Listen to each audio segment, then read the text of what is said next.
Okay, everyone, in this video, what we're going to explain is how certain foods can affect inflammation in your body.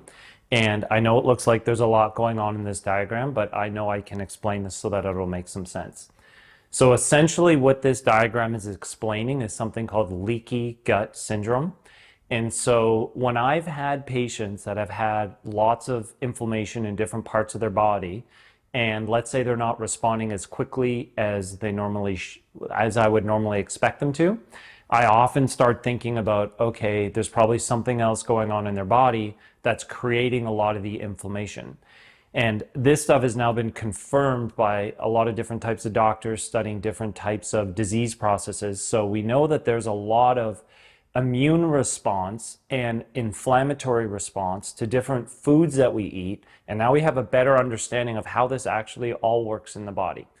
So the purple cells here, these are cells from your small intestine, and normally they are really tightly fit together.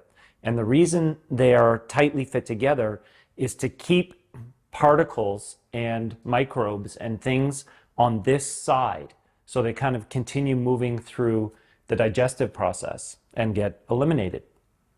But when we have inflammation in our GI system, certain foods can do that, stress can do that, different drugs we know, like prescription and over-the-counter medications can do this, things like NSAIDs, anti-inflammatories, ibuprofen, things like that. We know that it can loosen these junctions.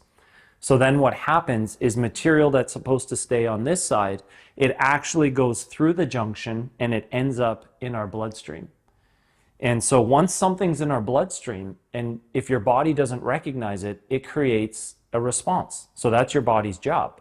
So you have a lot of your immune system, they say approximately 70% of your immune system, it lines your gut, because your body's first line of defense, if something got through, your body is so smart, it wants to be able to control it right away. So we put gluten here because there's lots of different things that can create inflammation. But for example, we do know that gluten is one of the things that can create that space between the cells. And then once that space is created, then you have gluten now entering the bloodstream. And this is a problem for your body. And so when you have foreign material in your bloodstream, you create an immune response. The other thing that gets created is you get other food particles that can go into the bloodstream, and this can also create things like food intolerances.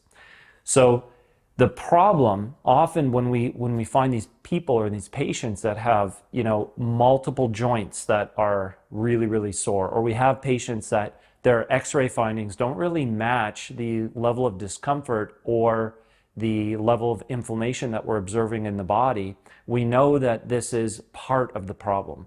So there's many things you can do to solve this issue, but often what we have to do, even just from a food perspective, is we have to take out foods that are most commonly affecting your GI system. So that's often why we take things out like wheat early, because if somebody's having a lot of joint issues or a lot of skin issues, we know that if we take wheat out for most people, it will reduce the amount of inflammation. I've literally had patients that couldn't walk upstairs, or every morning it would take them an hour or 2 hours to not be stiff, and that's just how they were living their life.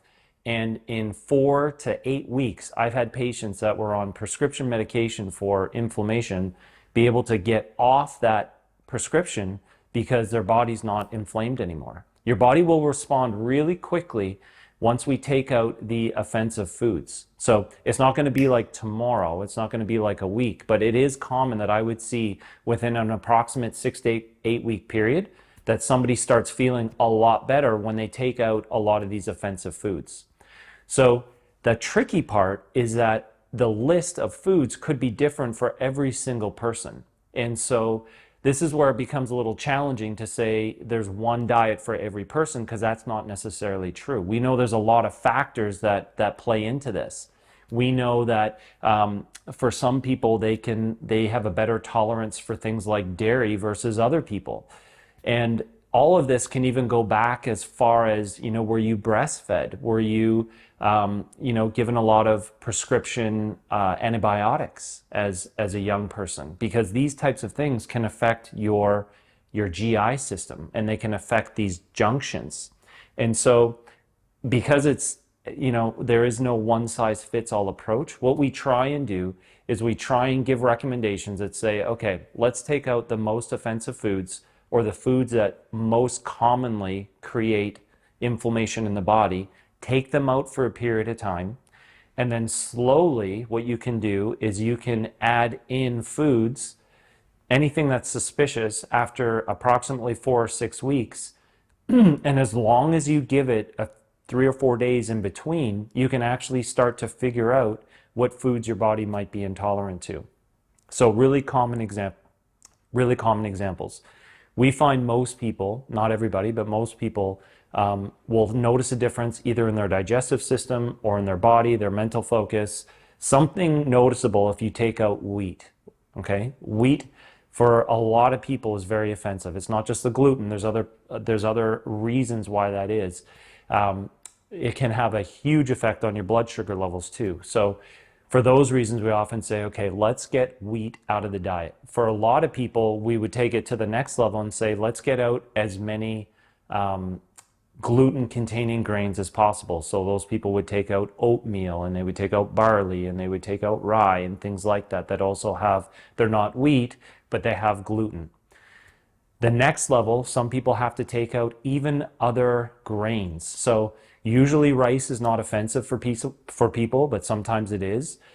Things like corn can be offensive. Things like, not quinoa usually, but for some people, yes. So if someone's got a high degree of inflammation in their body, what we often do is we would say, okay, let's try a grain-free diet for, say, 6 weeks.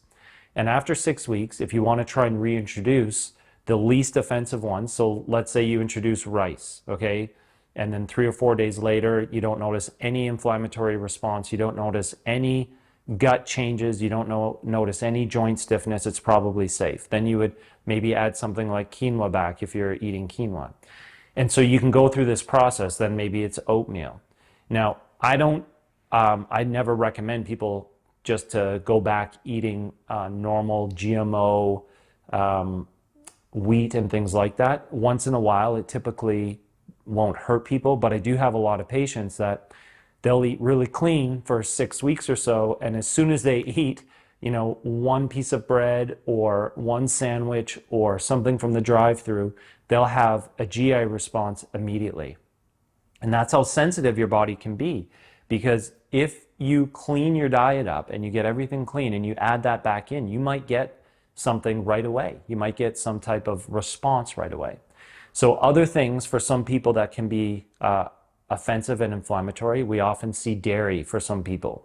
So there's certain types of proteins in cow's milk that can create inflammation in the body. And it can also create a problem in this GI lining, which then once it's inflamed, it creates the space, and then that creates the problem where the particles become into the bloodstream, and then your body sends an immune response. Other things, some people are really sensitive to things like corn. Some people it's soy. Some people it's legumes like peanuts.